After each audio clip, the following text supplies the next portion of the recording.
Jangan lupa subscribe di YouTube channel Metro TV News dan juga nyalakan notifikasinya. Tapi apa yang disampaikan oleh Bang Kamarudin ini berbeda dengan apa saja yang baru kita dengar oleh Dirtipidum Brigjen Pol Andri Rian tadi menyampaikan informasi mengenai kesaksian yang ia dapat dari Verdi Sambo. Kita dengarkan bersama. Dalam keterangannya, tersangka FS mengatakan bahwa dirinya menjadi marah dan emosi setelah mendapat laporan dari istrinya PC yang telah mengalami tindakan yang melukai harkat dan martabat keluarga yang terjadi di Magelang yang dilakukan oleh almarhum Joshua. Oleh karena itu, kemudian tersangka FS memanggil tersangka RR dan tersangka RE untuk melakukan pembunuhan, untuk merencanakan pembunuhan terhadap almarhum Joshua. Oke. Silakan Bang Kamarudin. Ini pertanyaan mudah, inilah melambangkan bahwa Kadipropam itu terlalu muda, belum memahami ilmu hukum mengenai tempus delicti dan locus delicti. Kalau terjadinya di Magelang, laporkan di Magelang. Sesuai tempus delicti dan locus delicti. Tetapi yang terjadi tanggal 8 mereka masih kompak bersama ibu pulang ke Jakarta. Adakah wanita yang sudah dilecehkan masih mau berjalan bersama dikawal oleh sama ajudan yang sudah melecehkan dia, yang juga anak dia? Itu nonsen. Kemudian kalau Kadipropam itu mengerti hukum, maka laporannya harus di Polres Jakarta Selatan. Karena laporannya harusnya di Magelang bukan di Polres Jakarta Selatan, tetapi dia melaporkannya dua-dua laporannya di Polres Jakarta Selatan karena katanya itu penodongan senjata dan pelecehan itu adalah di rumah Duren 3 ya. Di Duren 3 berarti karena dalilnya di Duren 3 terjadinya dugaan tindak pidana pelecehan itu, maka dilapor di Polres Jakarta Selatan. Harusnya dia melapor di Bareskrim Polri karena terjadinya di Polda di Jawa sana kan. Tapi begitu. Intinya Abang melihat dari awal ini ada ketidaksesuaian. Awalnya pelecehan seksual terjadi di rumah dinas. Ada seorang pengarang cerita kerja di staf ahli Kapolri yang membuat skenario. Ternyata skenario pertama gampang saya patahkan, maka berganti skenario. Tetapi Ibu Putri terlalu larut dengan skenario pertama walaupun sudah gugur, maka diganti skenario kedua. Lebih mudah lagi saya patahkan, maka pembohong menggali lubang untuk berbohong lagi kan begitu. Siapa yang percaya pembohong di kampung kami di Tanah Batak sekali berbohong selamanya sampai dia mati tidak akan pernah bisa dipercaya. Itu asas leluhur kami. Baik, oke. Yeah. Saya ingin minta komentar dari ada Bang Deolipa Yubara di sini atau Bang Olip ya.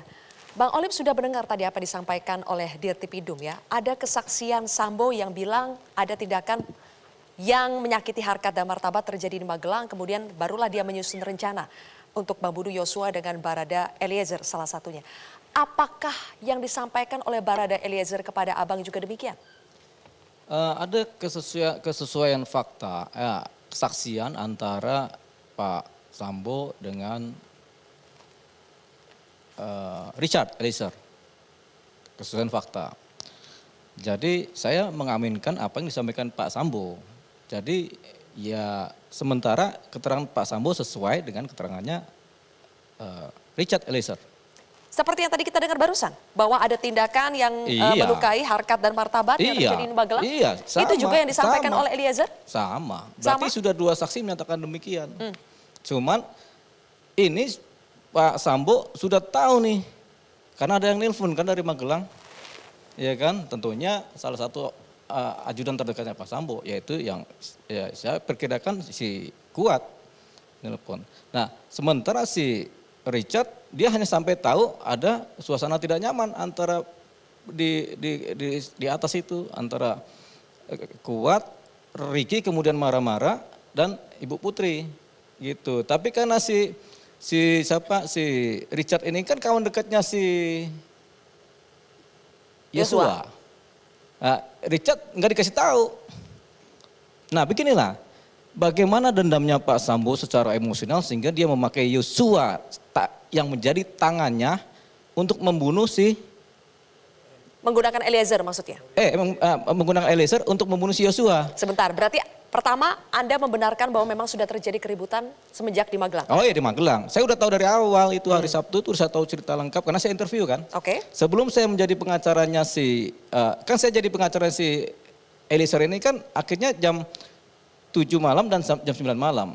Tapi dari jam 4 saya bertindak sebagai sahabatnya dia untuk interview. Oke, sebagai sahabat, Ya. Eliezer membenarkan tidak bahwa memang motif pertengkaran itu adalah seperti yang disebutkan Bang Kamarudin?